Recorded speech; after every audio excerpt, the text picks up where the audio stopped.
नमस्कार, आप देख रहे हैं द न्यूज बट्स और इस वक्त हमारे साथ द न्यूज बट्स के संपादक और बिहार के जाने माने पत्रकार अरुण पांडे सर हैं। इंडिया गठबंधन में सीटों का बंटवारा हुआ है।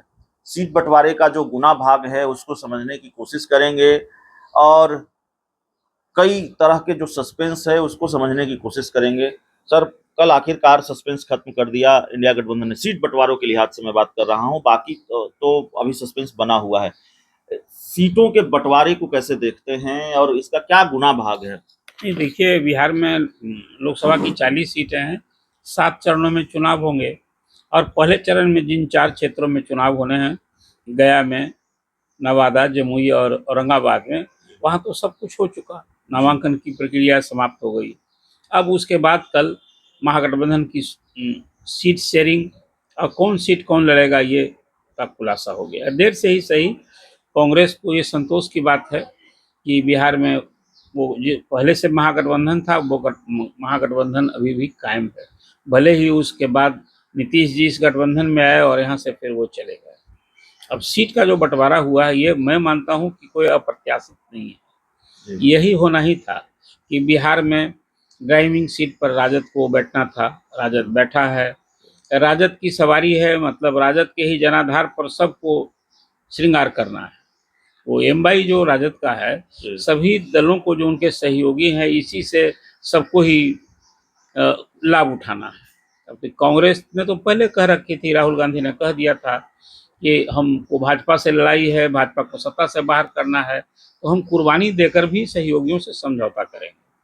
सीट मेरे लिए महत्वपूर्ण नहीं है, लड़ाई महत्वपूर्ण है और भाजपा को सत्ता से बाहर करना ये हमारी मेन मंशा है। ये राहुल गांधी की बात मैं कह रहा हूँ। और लालू यादव कांग्रेस के पहले से पुराने विश्वस्त सहयोगी, भरोसे के सहयोगी हैं। वो दोनों तरफ से ये बातें चल रही हैं अब कि जो सीटें उनको मिलनी है वो सीट नहीं मिली।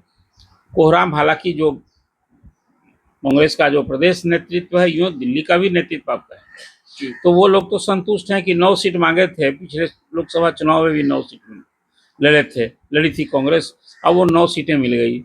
उसमें 4 सीट ऐसी मिली जो पिछली बार लड़े थे उसमें। अब कांग्रेस का तो एक खाता भी खुला था, किशनगंज सीट जीती थी। इस बार वो सीटें नहीं मिली, कुछ नई सीट मिली जहां कभी कांग्रेस कभी जीती होगी। अब उसको लेकर एक चर्चा थी कि जो जीतने वाली सीट थी वो नहीं मिली और जो सीट कांग्रेस नहीं चाहती थी लड़ना वो सीट लालू जी ने दे दिया।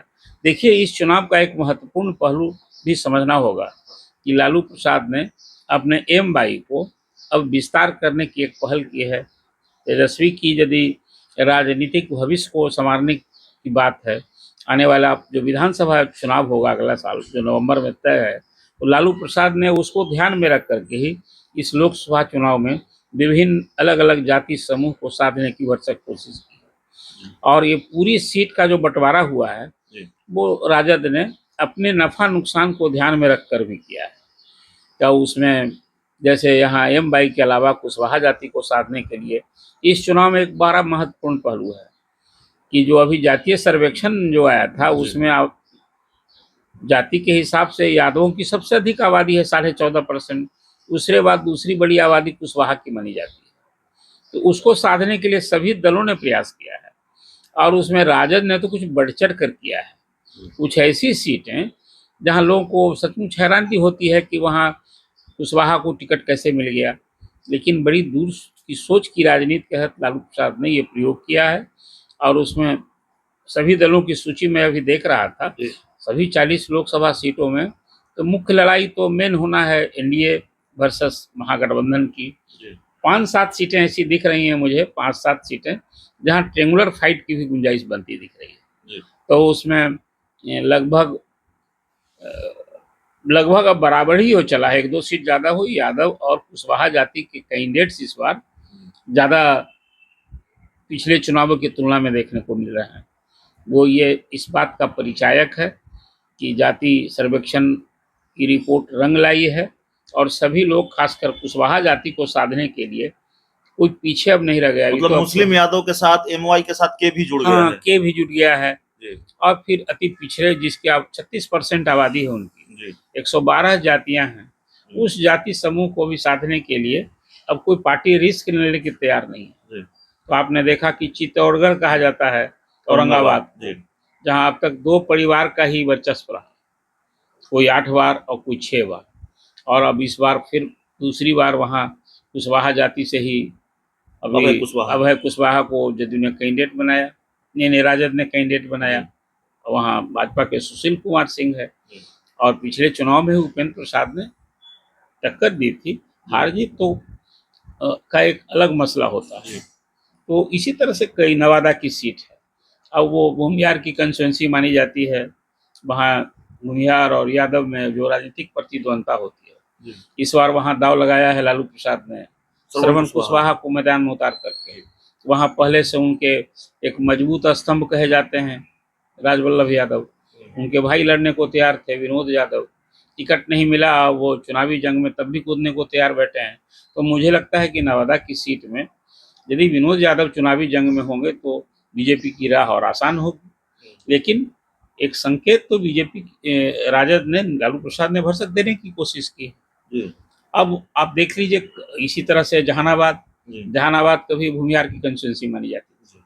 पिछले चुनाव में नीतीश कुमार की रणनीति रंग लाई, और वहाँ चंद्रवंशी समाज से अति पिछड़ी जात से हैं, वही सिटिंग जो जहानाबाद के हैं, उन्हें कामयाबी मिल गई, फिर कामयाबी मिलेगी कि नहीं, लेकिन फिर टिकट मिल गया है।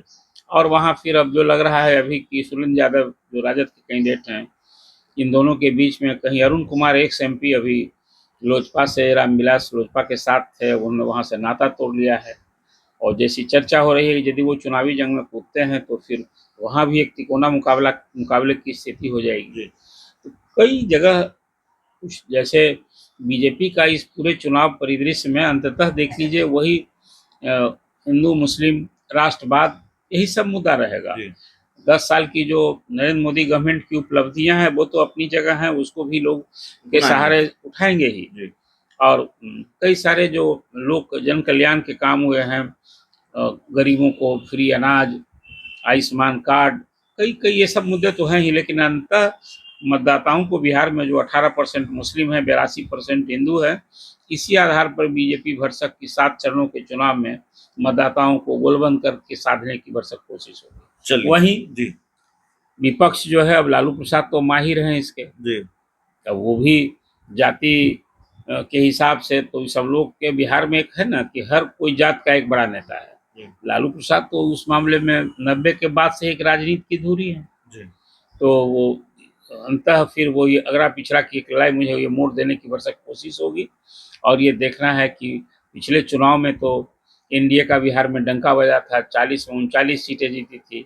इस चुनाव में शायद उस जीत को बरकरार रखना सचमुच एक कठिन चुनौती होता है, और राजद के लिए शून्य पर है, अभी शून्य पर से शिखर पर जाने का अवसर मिला है। जैसा अभी तेजस्वी कह रहे हैं कि बिहार का इस बार का चुनाव चौंकाने वाला होगा, तो वो कैसा चौंकाने वाला होगा, तो उनका जो आकलन है, एक और जहां विपक्ष कह रहा है कि एनडीए 10 पर सिमट जाएगा, और जहां एनडीए का दावा है कि हम तो पिछली बार 39 जीते हैं, इस बार 40 के 40 जीतेंगे। अभी आज सभी 40 क्षेत्रों के लिए ऑलमोस्ट चुनाव देखिए, कैंडिडेट तो अभी घोषणा आधिकारिक नहीं हुई है। लालू प्रसाद ने तो 20 से अधिक अपने कैंडिडेट्स को शम्बुल दे दिया है।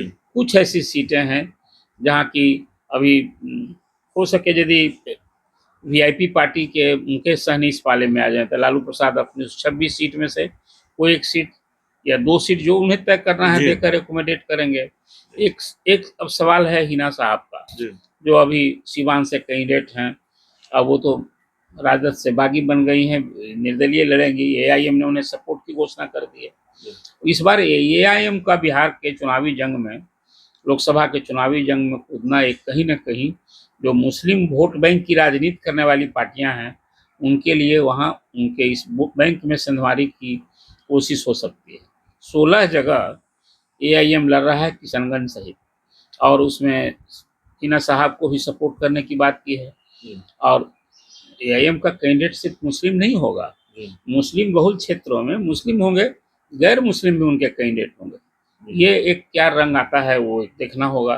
तो बिहार का जो चुनावी तस्वीर है, ये बात सही है कि ऑलमोस्ट कम से कम 30-35 जगह तो सीधा ही मुकाबला होना है। बिहार में। लेकिन बाकी जो सीटें हैं उसमें 5-7 सीट ऐसी मुझे दिख रही है कि कोने मुकाबले का आसार है।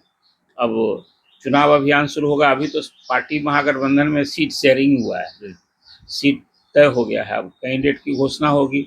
अब मुझे लगता है कि जो स्ट्रेटजी है, अब एक मुश्त में कैंडिडेट की सूची जैसे बीजेपी ने जारी कर दी, जदयू ने जारी कर दी है, ये दूसरे सारे विपक्ष के दलों का चरणबद्ध चुनाव होने और चरणबद्ध उनकी सूची आ सकती है। लालू प्रसाद ने तो अपना सब कैंडिडेट को जिसको लड़ाना है उसको सिंबल दे दिया, और वो जैसे वाल्मीकि नगर से शुरू है, सब जगह कैंडिडेट तय हो गए हैं कौन कहाँ से लड़ेगा। एक दो को सीट को लेकर चर्चा थी कि अवध बिहारी चौधरी जो फॉर्मर स्पीकर हैं, क्या वो राजद का इस बार वहाँ झंडा उठाएंगे, इसलिए हिना साहब जब अब नहीं हैं इस पाले में, तो एक सवाल वहाँ है कि अब उसकी घोषणा अभी बाकी है। बाकी झंझारपुर में अब यदि मुकेश सहनी इधर आते हैं तो संभव हो कि झंझारपुर सीट उन्हें लड़ने का अवसर मिले। तो ये कुछ सीट पर अब कहीं द्वंद्व नहीं है। चिराग ने भी अपनी सीट तो तय कर रखी है, अपने बहनोई की